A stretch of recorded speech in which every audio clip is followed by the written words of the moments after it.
So let's have another example of multiplication of polynomials.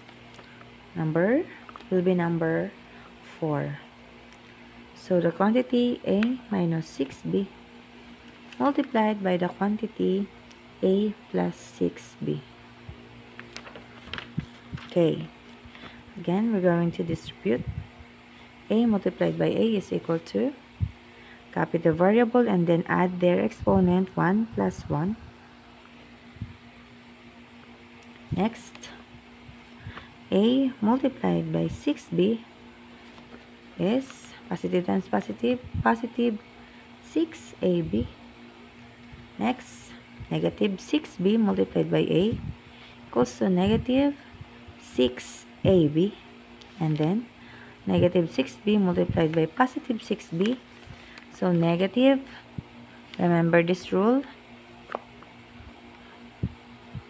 in multiplying different signs, positive times tuldok po sa gitna, ibig sabihin multiplication yan. Positive times negative is equal to negative. Negative times positive is equal to negative. Negative times negative is equal to positive. Positive times positive is equal to positive. Tandaan po ito. Pag nag-times tayo ng magkaiba ng sign, the answer will always be negative. Maalin man ang mauna. Basta dalawa lang. So, pag may patatlo na, yung final answer ng isa, di negative, saka mo lang siya i-multiply dun sa positive para malaman natin kung ano ang sign. So, the answer will be negative. Negative times positive will be negative. At kapag pareho naman ang sign ng dalawa lang po ang tinutukoy ha, two numbers will be positive. Pag may patatlo, depending na dun sa magiging sa answer nila. Pag nag-multiply ulit dun, mula sa sagot dun sa sign ng patatlo. Okay po? Okay. So, negative 6b multiplied by positive 6b. So, negative times positive will be negative. And multiply the numbers. 6 times 6 will be 36. And b times b, bb, pag-aadin natin 1 plus 1. Yan. Add the exponent. So, our final answer will be a squared plus 6ab minus 6ab minus 36b squared. Pero hindi pa po ito final. Sorry naman. Gawin pa po natin ay combine like terms. So, pagka magkapareho sila, same number and same variables and then different in signs. So, positive 6ab minus, babawasan din siya ng 6 na 6ab. So, will be cancelled. Our final answer is a squared minus 36b squared. Yan po ang ating final answer. Okay? Next, last example, number 5.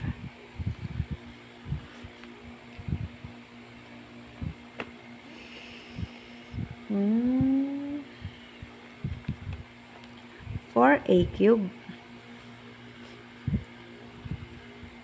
minus 5c squared multiplied by 4a cube. 4a cube ulit. Basta po, ibig sabihin ng parenthesis, multiplication din. Tulad ng tuldok sa gitna, multiplication din. Multiplied by 4a cube plus 5c squared. Okay. Tingnan natin. Ito, may exponent na dito. Wala eh. Hindi mo makikita. So, automatic 1. Ito, may value na talaga na makikita. So, in multiplication, distributive property ulit tayo. Distribute each. So, 4 times 4, positive. Ilagyan ko lang po yan ha. Pero mamaya, alisin na natin. Positive 4 times 4 is 16. And then, copy the variable. Parehong a.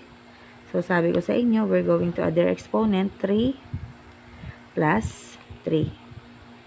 Yan. Next, 4a cubed times 5c squared. So, positive times positive ulit. So, plus 4 times 5 is 20. Then, ang variable nito, a cube And then, c squared. Yan. Kapag nga po pala magkaiba ang variable na pinag-times nyo, pag didikitin nyo lang sila, pag magkadikit sila, ibig sabihin multiplied yun. Next, negative 5c squared. So, negative times positive times 4a cubed. So, negative times positive is negative. 4 times 5 is 20. And then, kopyahin natin yung variables nila, a cubed times c squared. Yan. Last, multiplication, negative times positive. So, 5 times 5, negative 25. C squared, tapos c squared. So, copy the variable, 2 plus 2. Yan po, ganyan. So, rewrite. Let's rewrite. Ito muna. Huwag na natin ilagay yung positive. Automatic na yun.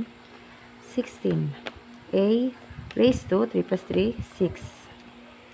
Plus pa agad? 20. So, tignan natin ang malaki yan. 20a cubed c squared minus 20a cubed c squared. So, pag pareho sila, magkaiba ng unit, automatic, positive lahat ito, negative lahat ito, cancelled na yan. Automatic 0, not counted na. Next, ito na po, last na, minus 25c, 2 plus 2 is 4. So, our final answer here is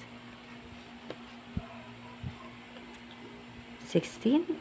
A raised to 6 minus 25C raised to 4. So, this will be our final answer. Okay po ba? Kung may tanong? Thank you po.